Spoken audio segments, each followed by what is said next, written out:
listener production. Hey, Bension Siebert here. Welcome to this special US presidential debate edition of The Briefing. A short time ago, Donald Trump and Kamala Harris faced off in what could be the final debate before the election in November. The polls are neck and neck, both at the national level and in key swing states. It's really anyone's race. The polls also tell us that almost everyone likely to cast a vote in the US already has a strong opinion about Donald Trump. But going into this debate, plenty of people were still making up their mind on Kamala Harris. So the pressure was on her to define herself and convince those undecided voters. To take us through the big moments and get his verdict on who came out on top, we're joined once again by Washington journalist Dave Levinthal.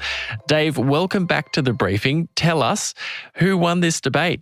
I think if you have to actually decide on a winner tonight, it would be Kamala Harris. She was immediately from the get-go on the offensive. She was the aggressor. And she was the aggressor both physically, in the sense that seconds into the debate, she entered Donald Trump's space. She forced him to shake hands with her. And then rhetorically throughout the debate, she was the aggressor in the sense that she was charting a path and pointing very much toward the future and putting Donald Trump on the defensive. Donald Trump didn't have a bad debate, but this was not the kind of debate that certainly he wanted, in the sense that there was no knockout blow. There was no clear case that he was making to the voters who are going to be so critical to his success. Those voters who are undecided, those voters who are in roughly 7 swing states that are going to ultimately decide who wins this election. It may have played very well to his base. He probably didn't lose any votes, but Kamala Harris seemed to be in a position and putting herself in a position to attract more voters than Donald Trump did. She certainly landed some punches, especially towards the later second half of the debate. But do you think that she looked a bit nervous, a bit hesitant towards the start?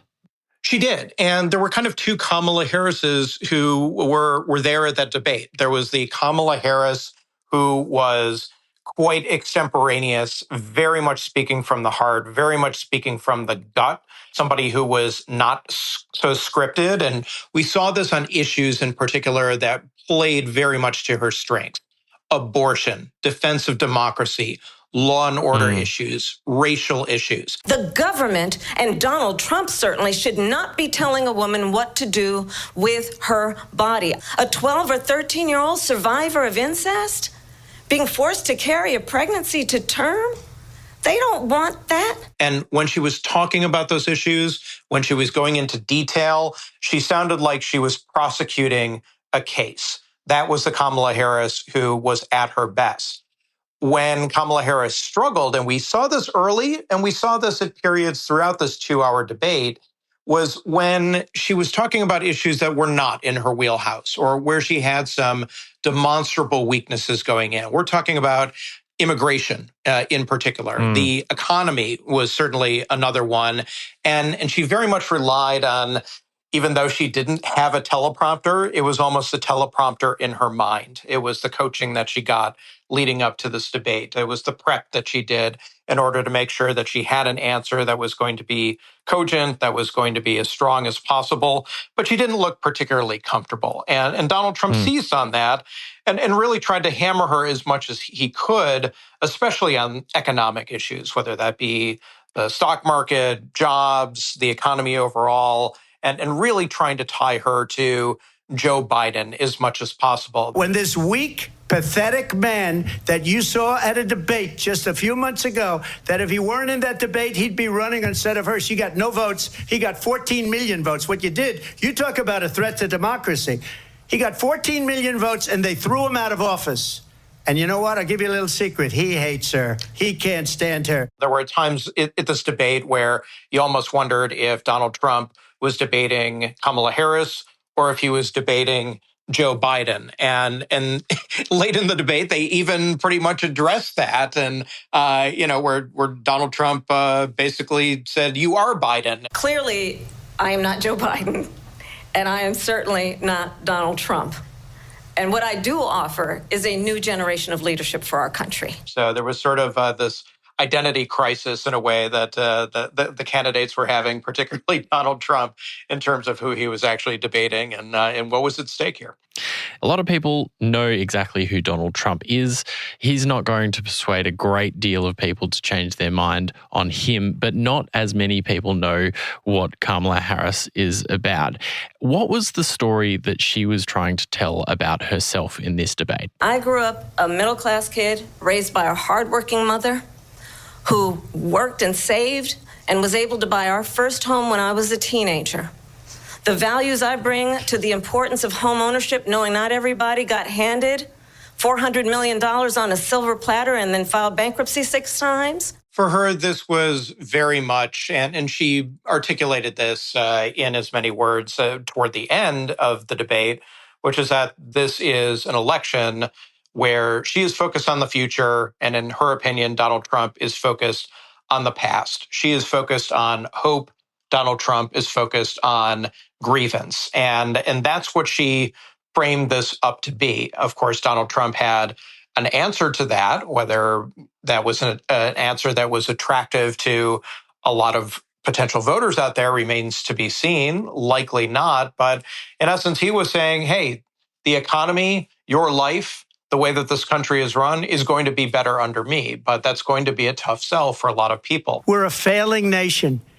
We're a nation that's in serious decline. The worst president, the worst vice president in the history of our country. So Kamala Harris, by pointing the arrow toward the future, as opposed to Donald Trump, who tends to, in a debate like this or rhetorically on the stump when he's at his rallies or whatnot, points the arrow toward the past, there was definitely a distinct contrast between the two candidates and the way that they talked about the present and whether to go back to that past or chart a course toward what is, I think, by any measure, a fairly uncertain future, both domestically and certainly internationally.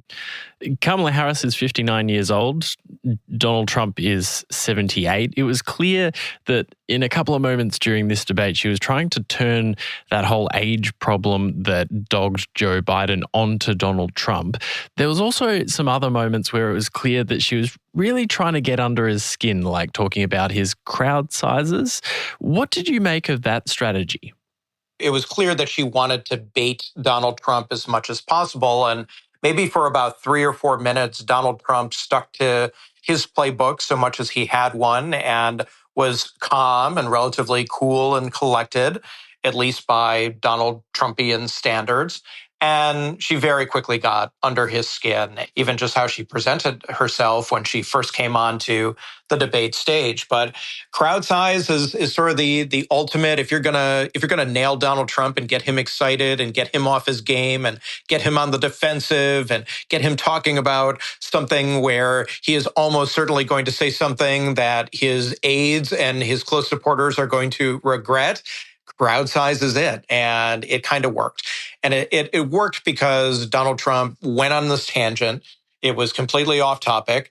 He talking about how, no, people never leave my rallies and my rallies are great. You've never seen better rallies, and sort of playing all of the old Donald Trump hits that go back to his inauguration in 2017 when he was talking about the crowd sizes and how historic they were, even though it was sort of, well, believe me or your lying eyes. And that's just been a theme of Donald Trump. So he looked rattled. He was rattled at times during this debate, and I think that speaks to Kamala Harris's strategy. She had a couple of these zingers where she was able to really change the nature and the tenor and the trajectory of the debate by going there, and she did to some effect. Where do you think Donald Trump was strongest in this debate? Donald Trump was strongest when he was talking about, well, wait a second, you're talking about all these great things, Kamala Harris, and that may sound all fine and good to a lot of people, but where have you been for the past 3.5 years?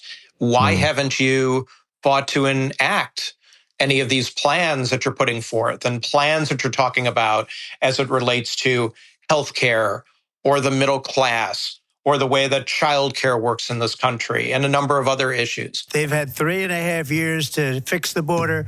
They've had 3.5 years to create jobs and all the things we talked about. Why hasn't she done it? Why should we believe that if you become president of the United States, that anything would be better than it is today? The crux of Donald Trump's argument in this campaign is that Kamala Harris is doing a rotten job and that he likes to use the term her boss, quote unquote, Joe Biden, is also doing a rotten job. It is, after all, the Biden-Harris administration. So by trying to tie Kamala Harris to Joe Biden and trying to hold Joe Biden up as a great example of failure over the past 3.5 years, that very much speaks to the strategy that Donald Trump has. And she didn't really necessarily have a great response to all of that. You look at an issue like the Israeli war with Hamas, and she definitely said in so many words that she would be doing things a little bit differently than perhaps have been going on right now with the way that Joe Biden's strategy is played out. She is not the president of the United States, after all. Israel has a right to defend itself. We would. And how it does so matters, because it is also true far too many innocent Palestinians have been killed. This war must end.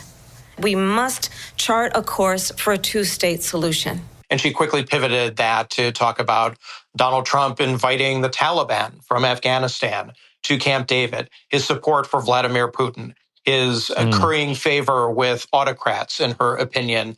And things got a little nasty between the two of them when they talked about international affairs in general, and more specifically about the United States' role in preserving and supporting and advocating for and defending democracy all across the world. Putin endorsed her last week, said, I hope she wins. And I think he meant it, because what he's gotten away with is absolutely incredible. It wouldn't have happened with me. Putin would be sitting in Kyiv with his eyes on the rest of Europe, starting with Poland. And why don't you tell the 800,000 Polish Americans right here in Pennsylvania how quickly you would give up for the sake of favor and what you think is a friendship with what is known to be a dictator who would eat you for lunch.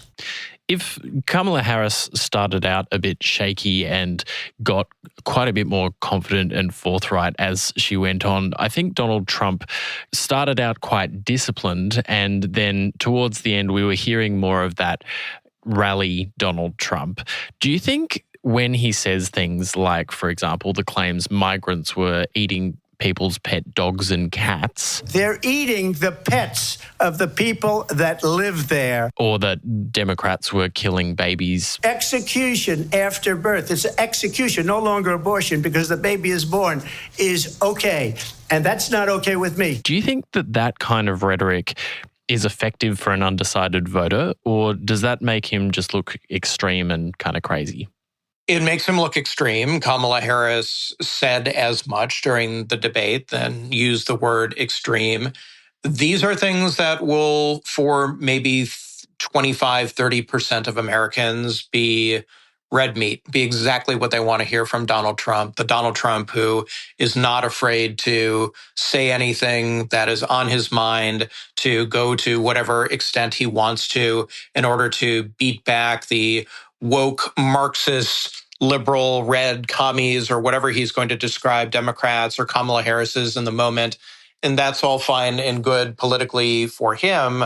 But to your question of, is that going to change any hearts and any minds of those voters? And it's a relatively small percentage that we have at this juncture in the campaign. Is that going to change their minds?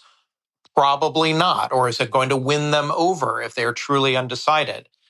Probably not. It's more likely at this point to turn voters off or turn them away from Donald Trump than it would toward them. But we have an issue here of getting people to the polls. And Donald Trump, absolutely positively, if he's going to win this race, needs to get every single one of his supporters, or close thereto, out to the polls. If they feel like Donald Trump is a lesser version of himself in 2024 compared to who he was in 2020 or certainly 2016, then they're going to stay home. Perhaps we do not have in the candidate to my right the temperament or the ability to not be confused about fact.